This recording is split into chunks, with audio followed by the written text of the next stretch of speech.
Perbudakan di laut bukan hal yang baru, bahkan ini berlangsung lama, sistematis, dan sadar.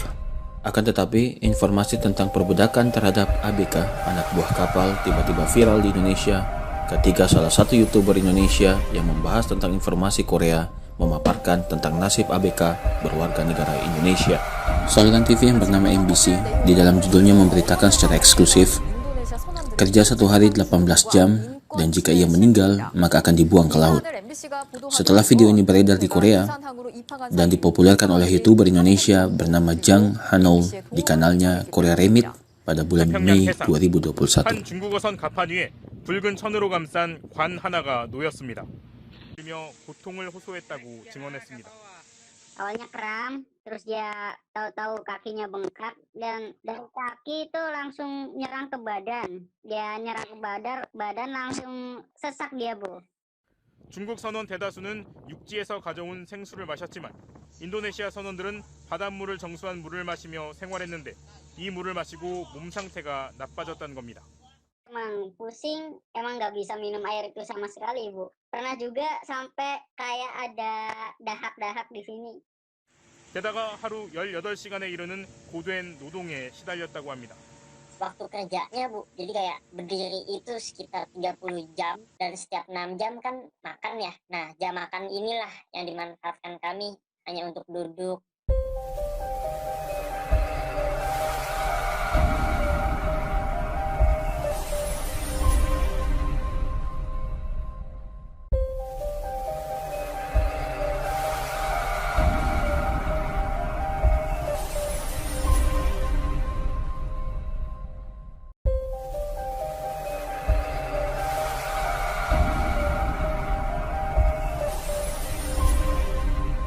Itu memberikan sebuah kalimat bahwasanya kalian boleh istirahat ketika kalian itu sudah benar-benar tidak bisa jalan dan tangan kalian sudah tidak bisa bekerja. Itu statementnya seperti itu. Jadi sakit pun ya tetap aja suruh bekerja.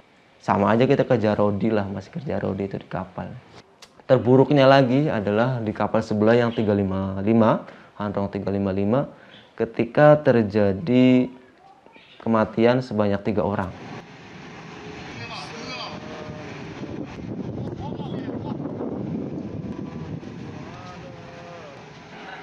Disebabkan oleh makan yang expired, itu dijelaskan oleh dokternya, makan yang expired, kemudian minum air yang tidak layak minum.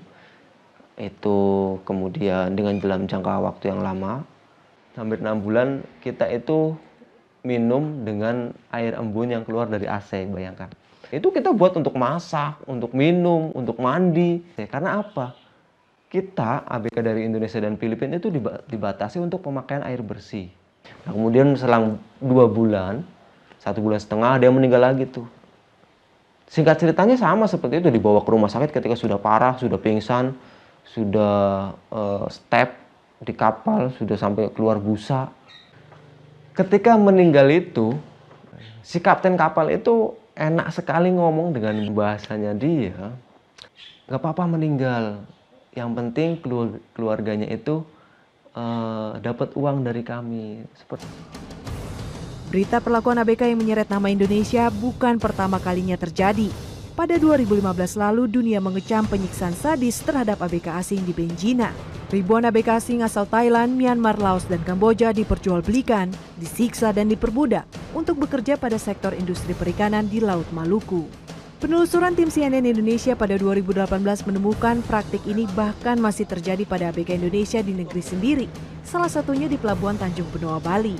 Untuk upah rata-rata Rp25.000 sampai Rp60.000 per hari, ABK harus ikut melaut 3 sampai 10 bulan tanpa libur. Kerjanya dari jam? Dari pagi, tebar umpan, setting. Ntar tarikan lagi ketemu-temu jam 5 sore sampai jam 3 subuh. Setiap hari? Ya. Istirahatnya cuma 2 jam lah bisa istirahat. Itu paling cepat. Sistem perekrutan calon ABK, kemudian ada calo-calo atau agen penyalur yang tidak resmi menjadi akar masalah ini, Bu Susi? Benar, tapi yang sebetulnya saya lihat dari selama kita menginvestigasi illegal, unreported, unregulated fishing itu adalah Karena mereka tuh tidak tercatat, tidak terlaporkan, baik dari ABK-nya, bisnisnya juga dalam penangkapan ikan, itu di dunia ini banyak sekali. Puluhan ribu kapal itu melakukan IUU fishing. Sudah pasti mereka juga melakukan perbudakan. Dari human trafficking-nya, mendapatkan anak ABK-ABK ini dengan cara membeli, bukan dengan cara-cara yang sesuai dengan prosedur. Nah, disinilah akhirnya ABK-ABK yang direkrut oleh mereka rentan karena mereka sudah dianggap manusia yang dibeli. Oke, tadi Ini persoalan bukan cuma terhadap jadi sistem mereka beroperasi adalah di Indonesia dulu pakai ABK asing. ABK di Indonesia itu dipekerjakan dari Indonesia dipekerjakan di laut lain. Bisa di Bering Sea, bisa di Pasifik, bisa di South America. Nah, seperti itu. Nah, mereka ini biasanya ya tidak mungkin lari. Mau turun juga tidak boleh karena mereka banyak yang tidak punya dokumen. Oke. Ingat peristiwa Benjina dulu, mereka dokumennya tuh dokumen aspal.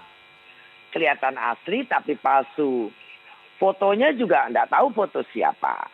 Fotonya hasil Photoshop begitu. Itu yang kita selidiki dulu. Itu kenapa saya sangat khawatir akhirnya saya membuat Permen KP tentang hak asasi manusia di industri perikanan. Cuma kan yuridiksinya cuma Indonesia saja. Jadi hanya untuk wilayah laut Indonesia. Tapi di luar Indonesia, ya kita semestinya meratifikasi peraturan internasional supaya semua kita juga bisa dapat perlindungan. Tetapi persoalannya adalah banyak ABK kita ini yang dipekerjakan secara ilegal. Jadi tidak perekrutan yang tidak benar. Dan mereka ini ya seperti diperjualbelikan. Oke, Bu Susi akhirnya banyak gaji, banyak santunan, jatuhnya itu ke yang merekrut, bukan kepada ABK itu sendiri. Oke, Bu Susi, perekrutan yang tidak jelas artinya tadi ya seperti Ibu sampaikan data yang mungkin juga tidak terdaftar dan sebagainya lah ya. Artinya kita memang perlu sekali penguatan asosiasi pekerja kapal dan perikanan tidak Bu? Artinya kalaupun ini dikuatkan, ini sedikit banyak bisa membantu mengawasi atau memonitor bagaimana kondisi ABK-ABK kita saat sedang berlayar misalnya. Ya persoalannya kan itu tadi masih ada yang underground dan ini ya belum ditertibkan. Ini yang sangat penting harus ditertibkan. Karena asosiasi juga kadang-kadang di perikanan yang saya tahu itu banyak hanya untuk sekedar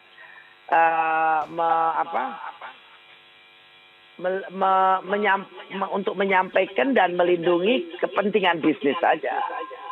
Oke. Yang undergroundnya ini tidak disentuh. Jadi memerlukan goodwill yang benar-benar harus serius benar. Ini persoalan besar, bukan persoalan kecil. Dari data kita share dengan Interpol, UNODC dulu itu ratusan ribu yang ilegal, ABK ilegal bekerja di kapal-kapal ikan ilegal.